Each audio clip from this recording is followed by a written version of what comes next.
Hello, everyone. Welcome back to another Fire Force chapter review, chapter 205, The Holy Blade Reborn. So, I just want to quickly say that this chapter was great. It was really good. It was really, really good. But let me just get straight into what happens in the chapter and talk about the details of it.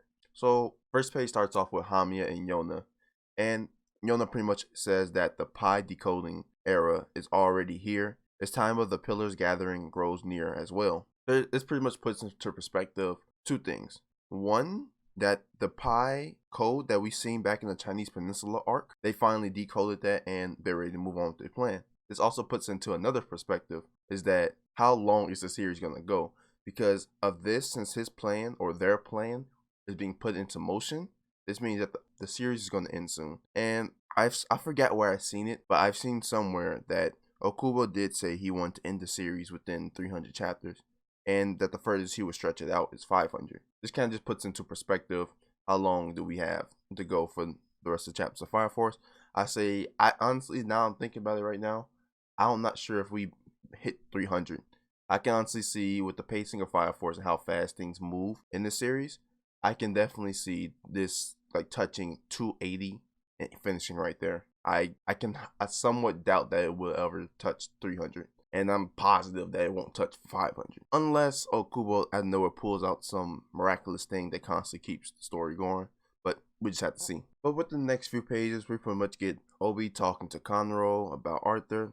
Get that conversation. It's not really too much going on right there.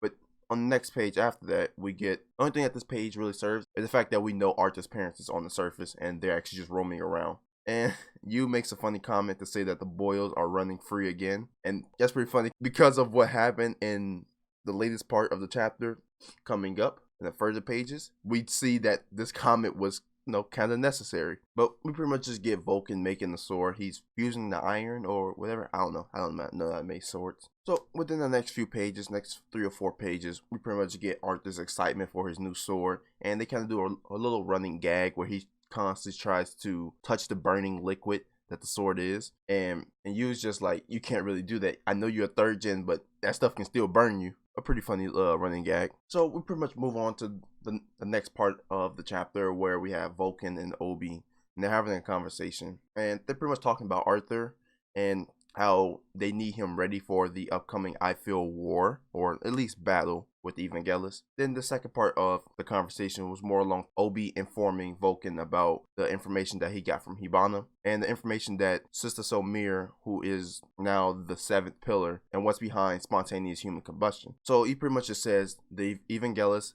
their plot is in motion. They are ready to go. Everything is finna start coming, and this battle is coming soon. Moving on further in the chapter, we see the new sword that Arthur gets, and it absolutely looks beautiful. It looks amazing. It looks like a sword that's used for slaying dragons. It looks perfect. And also with the sword, Vulcan also gave him this stellar ring. And he didn't tell us what it's for. Of course not. I wouldn't expect him to. But he told Arthur when the time comes, put on this ring. And when that time comes and Arthur's going against Dragon once again, I can't wait for it.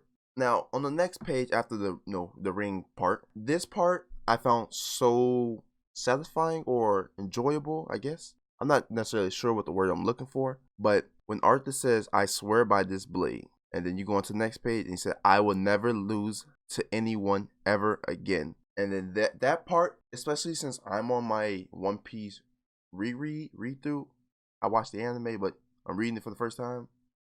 Basically, I'm going back through One Piece. And in the Baratie arc, Zoro does the same thing and says that he would never lose to another swordsman or never lose to another battle again. And when Arthur said that, I get so much Zoro vibes when I saw that. And so I was loving it. I was loving it. Now there's 2 pages left of the chapter, and first page is pretty much how Arthur's parents are leaving again and saying they have to go on to another journey. And I kind of expected that. I'm not surprised they left. I didn't expect them to stay. But however, I do still wonder, what are they doing? What is their purpose? I don't get it. I hope Okubo explains upon it. I hope they show up during the final battle or something. I need to figure out why are they constantly going on these journeys. On the last page, you pretty much get this internal dialogue of Maki, and she says, it was impossible to imagine being abandoned by your parents, not once, but twice.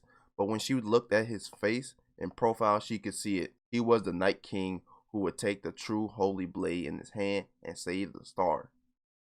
And that is like, oh, Arthur's the GOAT, man. But also, there's one thing I wonder. How long has it been since Shinra hasn't been in the story? It's been like how long? What, like 6, 7?